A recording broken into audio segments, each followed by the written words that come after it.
Good evening, everyone.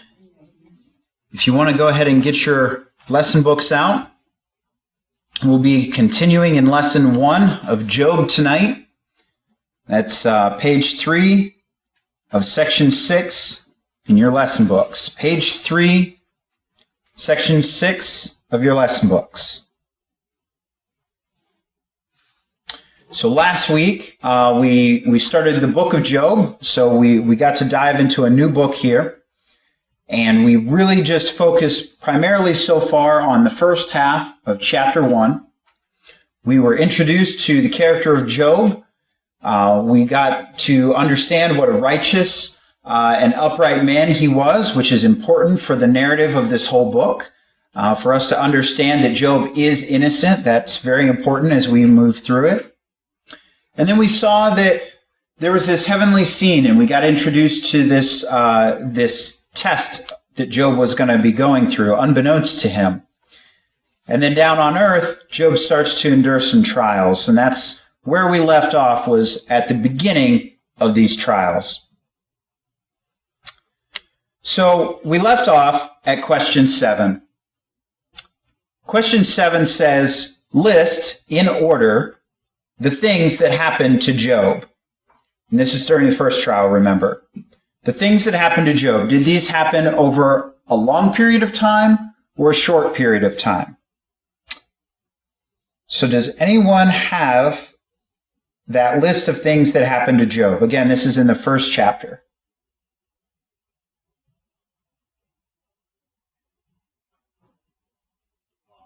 Yeah, Rick. I'll give you what I wrote down. So I wrote down in this order, these things were destroyed or taken away, however you want to see that. Mm-hmm. Oxen, donkeys, sheep, camels, sons and daughters, or children. Yeah. They were killed, destroyed. Yeah, so essentially we're starting out with his livestock, his income, right? We could equate that to a lot of our worldly possessions or our job, our profession. So he loses that, and we know that, again, Job was a pretty prosperous man at that time, so losing these, he was losing a significant amount, and then it ends with his children being killed, right? And his servants, too, a lot of his servants and workforce. Did these things happen quickly or shortly? Well, it all happened really fast. All happened really fast, right? Right after the other. Yeah, we had one servant would come in and tell Job of this disastrous news, and it says that while that one was still speaking, the next one bursts in and has his news. So it's just like bam, bam, bam, right in a row like that. So very quickly. So I'm sure that was very difficult to absorb. I have to imagine that Job was in a little bit of a bit of shock at that point. Any other thoughts or comments for that first part there? So after these things all occur, after all these things happen to Job, he gets this bad news here. What's his reaction to all of this? How does Job handle this? Matt? Verses 20, 21 talk about that. It says, he arose, tore his robe, and shaved his head, and those would be like symbols of the way they mourn. Right. And that he fell on the ground in worship, and that would be the posture of worship. And then he said, naked I came from my mother's womb, and naked shall I return. The Lord gave, the Lord has taken away. Blessed be the name of the Lord. And what an example for us with whatever we're struggling with, to be able to do and say all that. Yeah, I mean, just think of that. Like, when something goes wrong for one of us, it's tempting to get mad or to complain about it or to gripe about it. Job is hit with this whirlwind of bad news. Any one of those, which would be a calamity in and of itself for anyone to experience, and he gets hit with all of that all at once, and he mourns, right? We see that he does mourn. He's upset by this. It's not like he just, brushes it off like, well, things happen. He does experience emotion here. But in this, as Matt said, his response that he gives to God And the fact that he understands that he didn't have these things when he started life. He's not going to have them when he ends life. And so that the fact that he loses them now is okay. You know, he says, blessed be the name of the Lord. So he still gives God praise no matter what he's experiencing. And I think it's a great example here of Job's state of mind for the way that he's dealing and processing these emotions. And as we go through this book, we're going to be taken on that journey with Job, and we're going to get to see the emotions he experiences. But in the beginning here, he starts out with, I don't know that I would go so far as to call it optimistic, but it is a healthy way for him to process this emotion. You know, he still gets to grieve. He still has his outward things that he can do to express his sorrow, you know, with shaving his head, tearing his robe, falling down and worshiping. He gets to express that grief. But it says that in all this, he did not sin, nor did he blame God. So, quite a response from Job. Any other comments or questions? Matt? I've heard the lesson made numerous times that if we wait to make a decision in the moment for whatever it is, then we're going to probably fail. I think the example that's often given is Joseph and getting caught with that woman and all that. Sure. You know, I think he knew what to do, and we can look at that example, and we need to flee fornication, right? Right.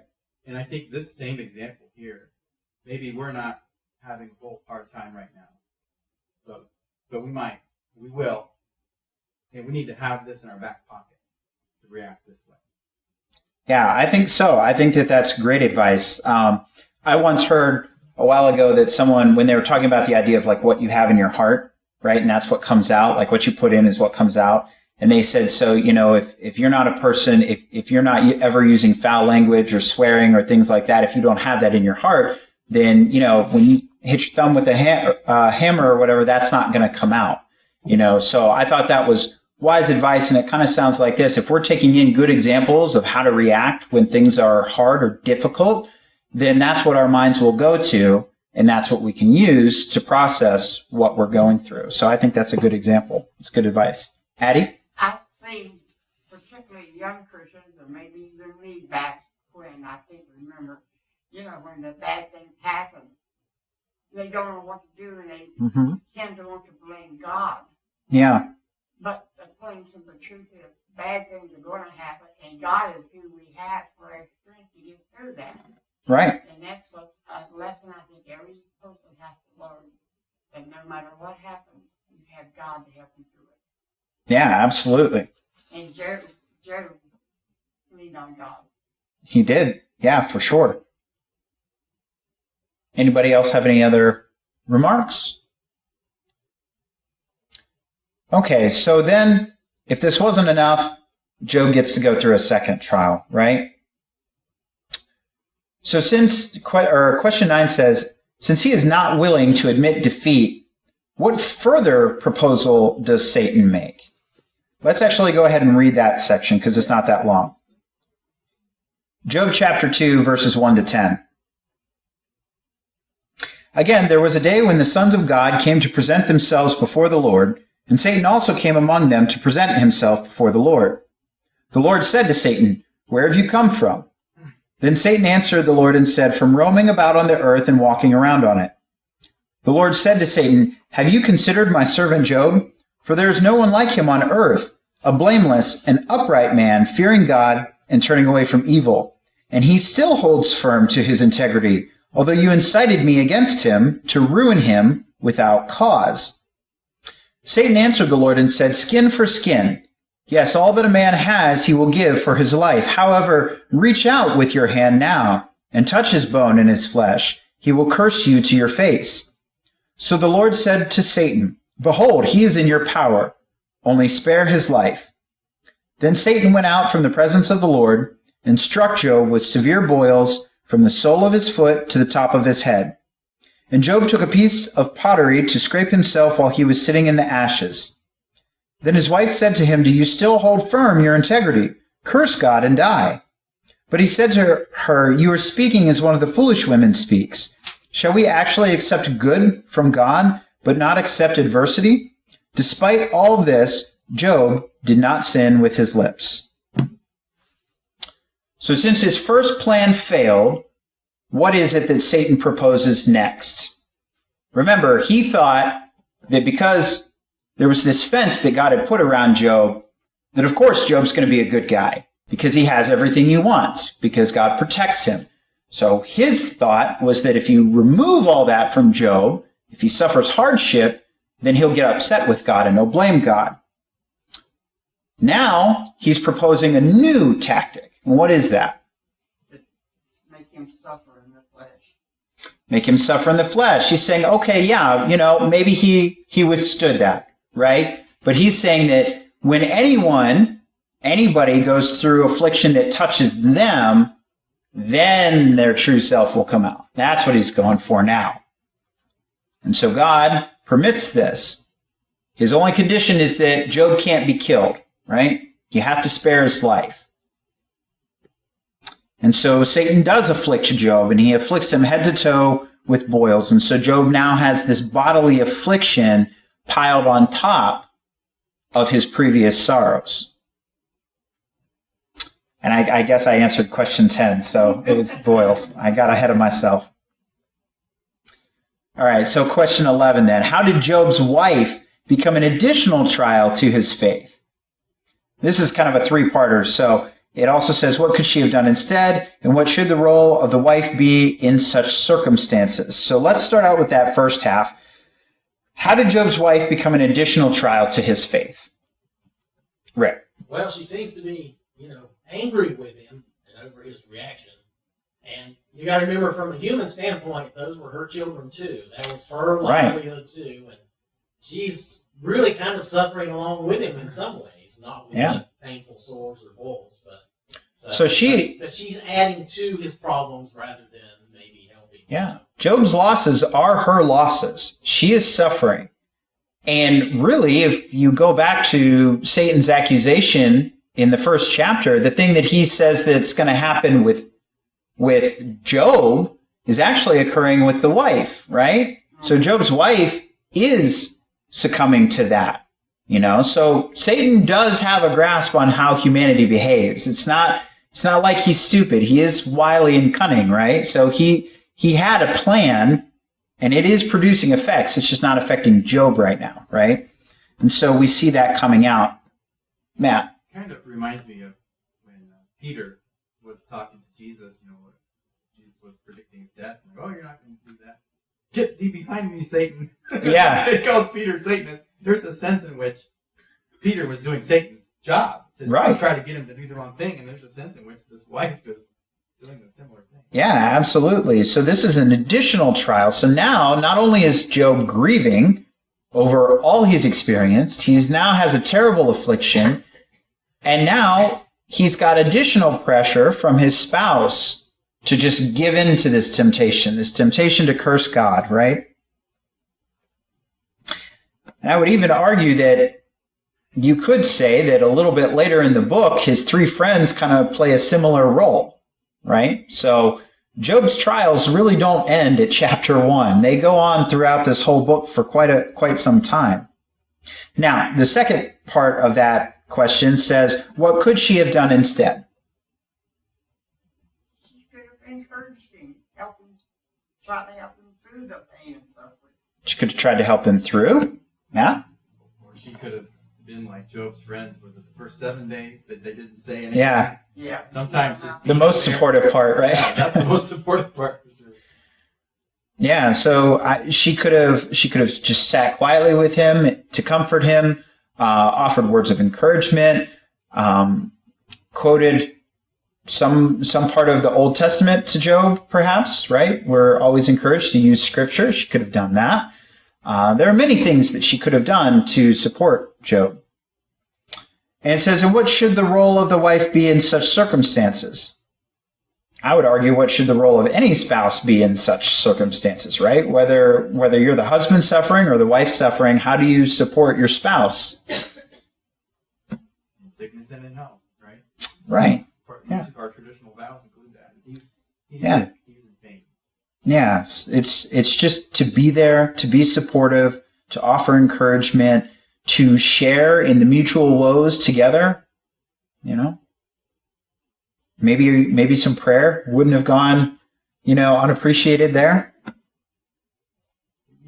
Like Rick, I think Rick was alluding to, it's a lot that they're going through. It is. We recognize Job as such an exceptionally righteous man in this story. We maybe lose sight. She's just reacting like anyone would for the most part. Right. Obviously, we would want to be toward the ideal of Job, but she's just mourning. She's in terror too. Yeah, absolutely. I think she has a lot of anger deep down about all the things that happened. Yeah, she lost her children. And that's a very common thing, right? Yeah. When someone experiences loss, as she did, it's very easy to want to lash out, to blame somebody, anybody, right? And one person that everyone commonly lashes out at is God, right? Because if God is overseeing the world, overseeing everything, he's in control of everything, well, then it must be his fault, right? And that's kind of the thinking that they have. And so they lash out at God. But her reaction is a very human reaction. But question 12, what was Job's attitude after this second trial? Rick? He accepted that rain or misfortune or however you want to look on it, that falls to everyone, that it happens to everyone in this life. Yeah. So he accepts that as just a part of life. That's what happens. Yeah. And he's still upright and righteous, right? It says, in all this, Job did not sin with his lips, right? So Job is still a great example here. Any other thoughts before we start to move on here? Now, for this next section, we'll answer these first two questions. But then, if you notice, question 15 is kind of summing up the conversations that Job has with these friends. And that's summing up like 20 chapters worth of Bible. And that's just a little too much for me to want to skip over. So I think I'm going to depart a little bit from the book, and we'll read through those chapters together and discuss it. I've been taking some notes so we can talk through. There's a couple talking points I'd definitely like to hit on for each chapter. But I think that when we get down to question 15, we'll depart from the book briefly, and then we'll come back to the lesson book and pick up with the conversations with God where it kind of picks back up on. But I really don't want to skip all of that because, in my opinion, a lot of people do that. What happens is you read the first 2 chapters of Job, you understand Job's righteous, you see his suffering, you see he didn't sin with his lips. And then in the middle you're like, well, some friends come to support them and they're not really that supportive and Job is still in anguish. And then God teaches Job some lessons and then the book comes to a close, right? And that's just, you miss so much good stuff. And I really don't want to do that. So we're gonna go through more of that once we get there. But let's go ahead, turn over, I guess we're in chapter 2. So chapter 2, verses 11 to 13. This is where we're introduced to Job's friends. It says, now when Job's 3 friends heard about all this adversity, they had come upon him. They came, each one from his own place, Eliphaz the Temanite, Bildad the Shuhite, and Zophar the Naamathite. And they made an appointment together to come to sympathize with him and comfort him. When they looked from a distance and did not recognize him, they raised their voices and wept. And each of them tore his robe, and they threw dust over their heads towards the sky. And they sat down on the ground with him for 7 days and 7 nights, with no one speaking a word to him, for they saw that his pain was very great. And so question 13, why did these men come to Job? Donna? They came to sympathize, and from what I understand, what I see being said here, they did just that. I mean, if my friend came and just sat with me and didn't even talk, but just sat there, so I knew that they were there, Yeah. They came to sympathize and to comfort him, right? He went through all this loss, and they were being good friends. They were going there to be with him during this time of trouble, just to be there, to be supportive. Question 14 says, what was the reaction of these men upon arriving and seeing Job? I'd say they were distraught. Yeah, I mean, they didn't even recognize him at first. And then they're grief-stricken when they see the sorry state that their friend is in. And then, of course, they engage in some of the traditional ways of mourning, of outward mourning. And then they just sit with him in silence. They saw how great his pain was. And so they were being supportive in the way that they knew how, just by being there. Job clearly wasn't ready to talk at that point, and they were okay with that. And they just let him have that silence, but they were there with him so that he knew he wasn't alone. So at this point, I'd say Job has 3 pretty good friends, to sit there with him an entire week in silence. That's pretty good. I'd say that he had some good friends. And so, we talked a little bit earlier about how Job had a good reputation. He was a well-known, righteous man, and so he clearly made some good friends with that reputation. It's easy for these to just be words on a page, but I think what it says they didn't recognize him. I was just thinking about that. Back in chapter 1, verse 3, it said he was the greatest of all the men of the East. He's wealthy, and had all this great family and all of these many things, and you could just imagine he would have been very, very nobly dressed. Sure. Good health. Yeah. And then all of a sudden, these friends come and see him. He's all torn up with sackcloth and ashes and bloody mess with his sores. Yeah. And just sitting there as a disaster. What a striking difference that would be for his friends to see that. Yeah, absolutely. It would have come as a great shock. Elder? The problem is, a lot of times people don't realize the painful, like especially the boils. Mm-hmm. They don't realize that maybe somebody never even had a boil or know anything about it. Well, I had a few, not very many. Mm-hmm. But I had an older brother that had a lot of them. And anybody that knew my older brother knew that he was a strong person. Mm-hmm. And I felt really sorry for him. Yeah. And you get to see things like that up front. It's a little different story than it is just reading about it and going on to the next paragraph. Yeah.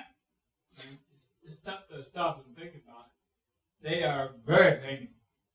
Yeah, it's easy, as we've said, it's easy to read through Job, read the words on the page, and then move on.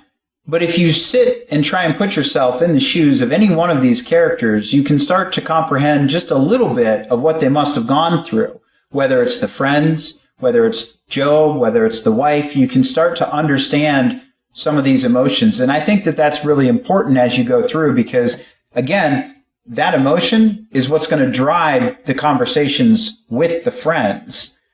Job, and we can kind of talk about this a little bit now because I don't think we're going to get to all of it tonight. But essentially, over the next several chapters, the way it's going to work is like this. Job starts out with a lament. After these 7 days of silence, Job kind of finally opens up and he expresses the sorrow that he's feeling. And so he has this lament, okay? And then what's going to happen is in response to Job's lament, one of his friends speaks up and he's going to say something and he's going to have some words of wisdom for Job. Then Job's going to respond to that friend, and then the next friend is going to respond to Job, what Job just said, and it's going to go back and forth like that. And it's going to do that for 3 cycles for all 3 friends. The friend is going to offer advice, Job's going to say something back, then the next friend chimes in with his advice, and then Job chimes back in with his response, so on and so forth. And so that's kind of what we're going to see. And it's really important, like I said, to understand the emotions that Job is going through to the best of our ability. It's important for us to remember the grieving state that Job's in as he's processing these emotions. And the reason that this is so important to us today is that we do experience mourning and grief, right? We go through all of those feelings. And at least in my personal experience, what I've seen when people suffer from grief and mourning is that very rarely does anyone handle it well. Even good people handle it poorly.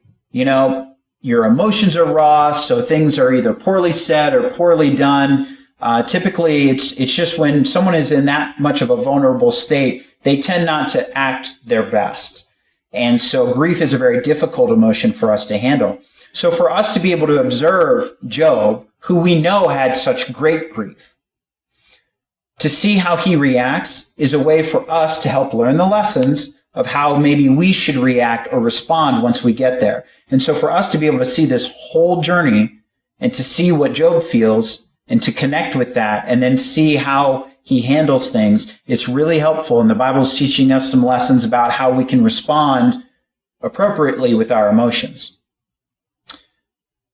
But he also was in severe pain. These were poisons Right, of course. head to toe, Mm-hmm. Yeah. covering his whole body. And that would be excruciating. I've had boils too. Mm-hmm. And you couldn't wait until Mom put some milk and bread on top of that boil. Yeah. Because it would draw out that core. Right. And so you really want some comfort when you have those boils. Yeah, absolutely. So that bowl pops. It's very painful. Yeah. You know, and he didn't just have one or two little boils. He had them Right. soles of his feet to the top of his head. So, I'm sorry. Go ahead, Judy. Go back just one more page, and where he lost his children. Mm-hmm. Anyone who has lost a child knows immense grief. Mm-hmm. I know I lost one of my 18-year-old in a car wreck, Yeah. and you know it's horrible. Right. And we know that. And people come up to you and really ask you if you blame God. Mm-hmm. Yeah, and we know that Job's grief was tenfold. He lost 10 kids, right? He had 10 children, and he lost all of those. So, One was almost more than I could handle at the time. So, and Judy, I'm sure, Yeah. was the same way. And you lose all of your children at one time. I can imagine. right. So now next week, what I'd like to do is I'd like to dive into chapter 6, where it talks about Job's lament. Now, like I said, your lesson book, it doesn't go into that. It skips straight on to God's first speech, which is in chapter 38, right? So we're skipping the book, the lesson book, skips from chapter 6 to, and all the way to chapter 37, and it picks up in chapter 38. So we'll go through those chapters, and we'll start next week in chapter 6. All right. So thank you, everyone. So in just a few moments, we're going to sing the song that Matt selected here, number 606. But for a way of invitation, if you would, please turn over to Romans chapter 5 with me. Romans has just been a book that keeps cropping up in my life recently, so I'm drawing a lot of lessons from it, whether it's one of Matt's lessons or a verse that a friend is sharing with me. It just seems like Romans keeps popping up, and so if it's popping up, then maybe there's a reason for that. So I'll just share a lot of the wisdom that I find there. So Romans chapter 5, verses 1 to 5, it says, "Therefore, having been justified by faith, we have peace with God through our Lord Jesus Christ, through whom we have also obtained our introduction by faith into this grace in which we stand, and we celebrate in hope of the glory of God. And not only this, but we also celebrate in our tribulations, knowing that tribulation brings about perseverance, and perseverance, proven character, and proven character, hope. And hope does not disappoint, because the love of God has been poured out within our hearts through the Holy Spirit that was given to us." There's really two key things that I want to focus on in the time that we have here tonight. Of course, there's a lot of wisdom in these few verses, but what I want to focus on tonight is the fact that Paul here is talking about celebrating, first of all. He's talking about celebrating. And this is something that, I think is something that we often skip over a little bit. As Christians, we tend to miss the parts about rejoicing in God. We read stories like Job. We see that perseverance, right, that Paul talks about just a verse or two down. We understand that trials and tribulations, they produce character. They produce a lot of good things in us, right? We know that we suffer as Christ has suffered. And if we're suffering the way that Christ has suffered, right, if people are upset with us because we're Christian, then it's a sign to us that we're doing things right, But still, suffering's not fun. And a lot of times I see Christians with just sad faces, all the time. We act like we're always attending a funeral. And really, what Paul goes on and on and on about, actually, in his letters, is about rejoicing and celebrating. Now, Paul certainly went through trials and tribulations just the same as we did. In fact, the threat of death was more prevalent for him than it is for us. But Paul celebrates. He rejoices. He tells other Christians to rejoice in God, in Jesus. And that's something that's important to us. We need to rejoice. If you don't rejoice, how in the world is anyone going to want to follow after Christ? If it looks like a bad thing, who wants to join a bad thing? Why would you follow after Christ if there's no good end to it, right? And if you look sad all the time and you're upset about it, why would anyone be even remotely interested in hearing about the good word, right? For a lot of people, it sounds like the sad word, but it's the good word. We should rejoice. We should celebrate, as Paul said. One of the things that he touches on there with the tribulations is celebrating with the tribulations. Again, knowing that these are going to produce good things in us, character and things like that. But the final thing he lands on is hope. And that is the biggest reason why we celebrate, why we rejoice, is that we have hope. Remember, if Jesus didn't come and fulfill the law, then nothing matters, right? If Jesus didn't do that, then there's no way for us to reconcile with God. Well, and then we're all doomed. There's no hope for anybody. It's just condemnation for everyone. But the fact that he creates this way for us to be with God again means that we have hope. And when you have hope, you can rejoice because you know that you're avoiding a terrible fate, right? Not only that, but any scripture, any passage where we have a little glimpse of what heaven's going to be like is a wondrous thing. Another thing, a great reward that we don't deserve, something to rejoice in. We rejoice over earthly gifts. How much more should we be rejoicing over a heavenly gift, right?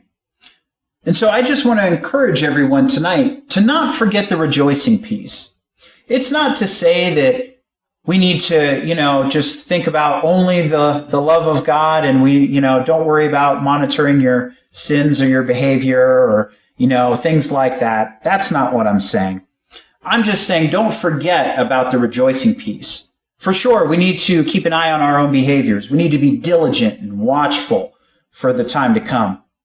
But we do need to rejoice. It plays an important part, not only in building up ourselves, in building up one another, in helping others to understand the hope of what's to come, right? Think about something that you've been really excited for before. Maybe it's Christmas, maybe it's your birthday, maybe it's a new car, whatever it is, something that you've been really looking forward to. Other people, they might not care so much about it. But what if you're really talkative about it and joyful, and you just every moment you want to talk about this great thing you have coming up? They start to get excited for you and with you. Joy is infectious. It's just like a laugh. Someone starts laughing, it's hard not to laugh with them, right? Joy is infectious, and so is hope. We want that word to spread. And so let's not forget about the piece of rejoicing. The song we're about to sing is 606, Jesus Paid It All. Jesus paid it all so that we could rejoice, so that we could celebrate. And it's because of him that we have hope. So tonight, if there is something that's keeping you from rejoicing, if there's something that's keeping you from being able to rejoice and enjoy that hope of God, we have the opportunity for you to come forward and talk to us about it. If you need the prayers of the congregation, or if you need to make known a sin or anything of that nature, we're here for you. And so if you have any need, let it be known while together, while we stand, and while we sing.